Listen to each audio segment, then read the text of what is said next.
Halo semuanya, Assalamualaikum warahmatullahi wabarakatuh. Perkenalkan, nama aku Raisa Ginataya dengan NIM 20105241001. Nah, pada video aku kali ini, aku akan mempresentasikan mengenai strategi pembelajaran eksperimen. Sebelumnya, selamat sore saya ucapkan kepada dosen pengampu mata kuliah strategi pembelajaran, yakni Bapak Dr. Pujirianto, SPD MPD. Oke teman-teman, kita masuk kepada bahasannya. Sebelumnya, aku punya 4 topik nih buat kita bahas bersama-sama.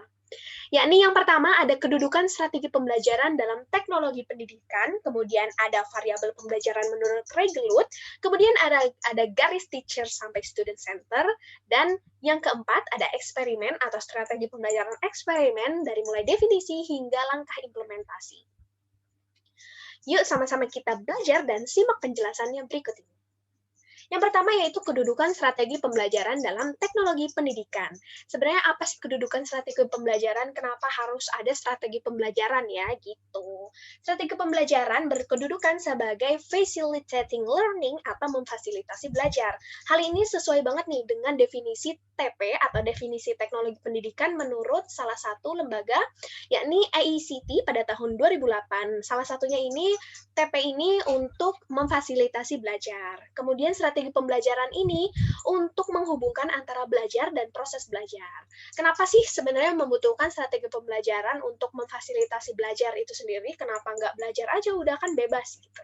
Nah, ternyata teman-teman belajar ini perlu difasilitasi loh. Kenapa sih belajar itu perlu difasilitasi? Karena belajar itu tidak terjadi secara mekanistik. Nggak terjadi begitu saja, tapi diperlukan sebuah strategi yang sesuai dengan tujuan, karakteristik bidang studi, serta karakteristik siswanya seperti apa.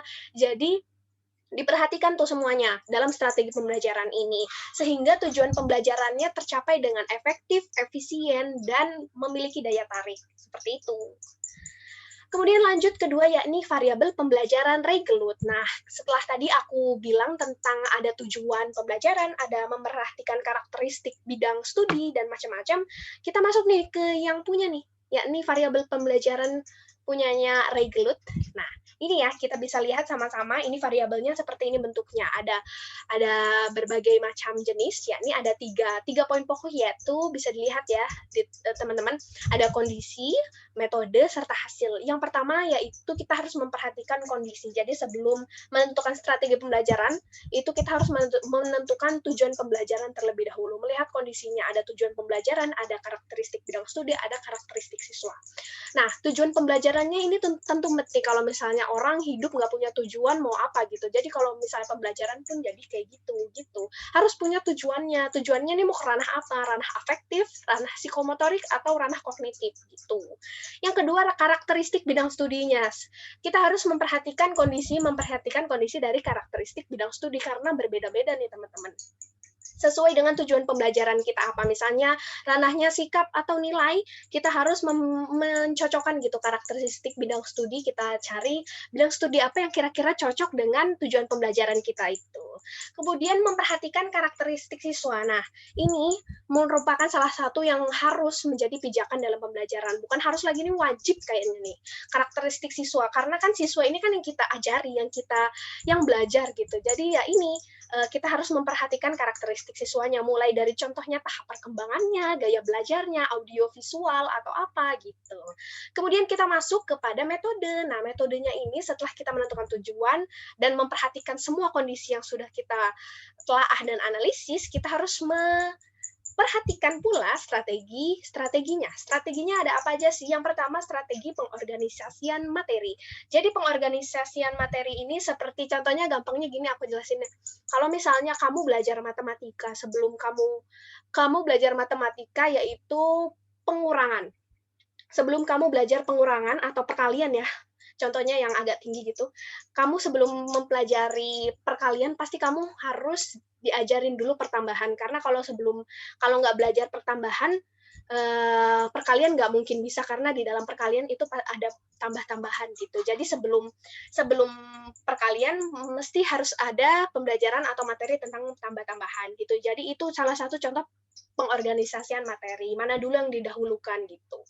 Kemudian strategi penyampaian. Nah, strategi penyampaian ini khususnya bagi pendidik-pendidik yang mencocokkan dengan strategi pengorganisasian materinya. Misalnya materinya lebih banyak ke konsep atau lebih banyak ke praktek gitu. Jadi penyampaiannya bagaimana atau bisa macam-macam teman-teman. Ada metode bercerita, ada metode ceramah, macam-macam deh pokoknya.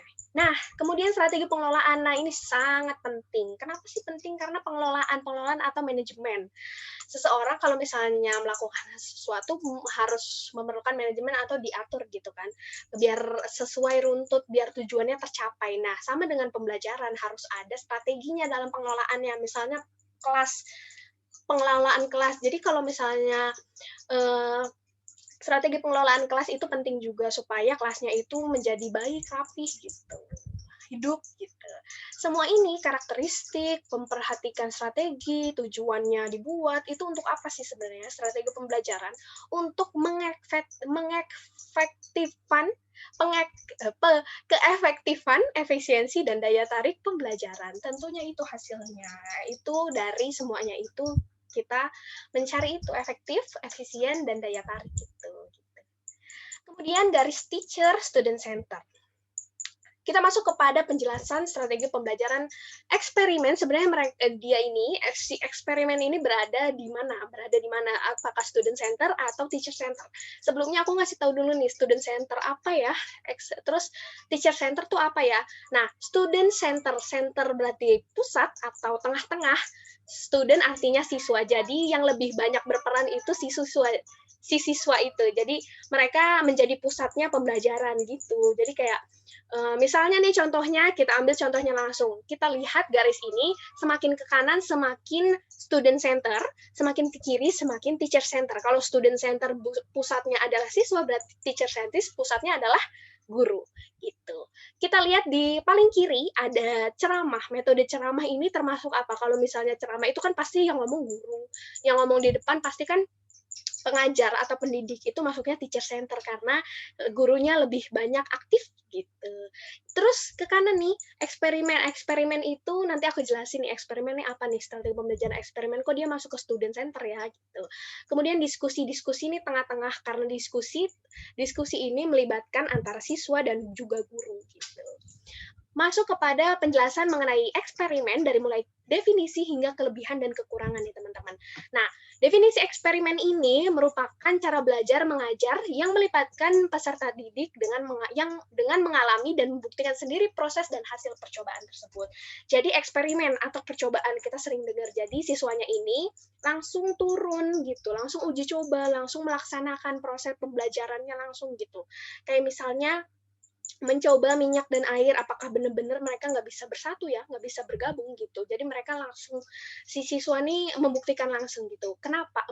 Makanya eksperimen ini masuk kepada paradigma teacher center gitu. Karena emang benar-benar si siswanya ini yang turun langsung dalam pembelajaran gitu, aktif gitu.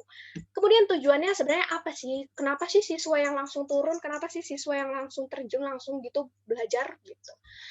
Nah, supaya peserta didik dapat merancang, mempersiapkan, melaksanakan, melaporkan, membuktikan, serta menarik kesimpulan dari berbagai fakta dan informasi yang telah mereka buktikan sendiri itu. Jadi setelah eksperimen, mereka nih mengambil faktanya. Jadi tidak kemakan hoax orang-orang gitu. Jadi kayak oh aku udah membuktikan langsung ternyata emang bener ya air dan minyak ini nggak bisa bersatu loh gitu karena mereka nih udah terjun langsung gitu. Kemudian langkah implementasinya yang harus dilakukan oleh ibu guru atau bapak guru yang pertama ada persiapan, kedua pelaksanaan, dan ketiga tindak lanjut. Nah, persiapan ini berisikan menetapkan kesesuaian metode terhadap tujuan, menetapkan kebutuhan peralatan, bahan, dan sarana lain yang dibutuhkan dalam eksperimen. Jadi, misalnya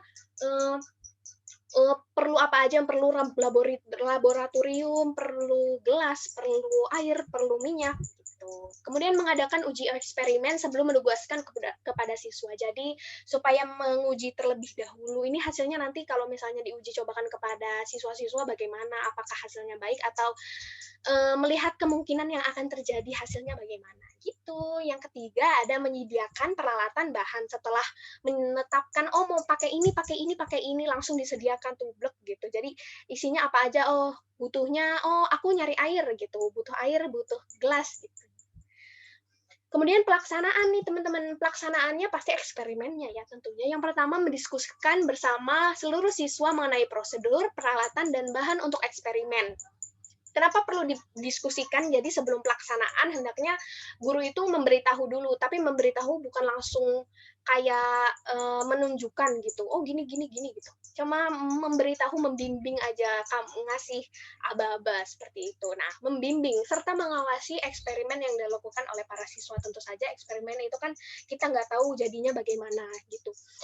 Apa ada kendala atau ada kendala di luar yang diinginkan, yang tidak diinginkan gitu. Jadi harus tetap membimbing dan mengawasi.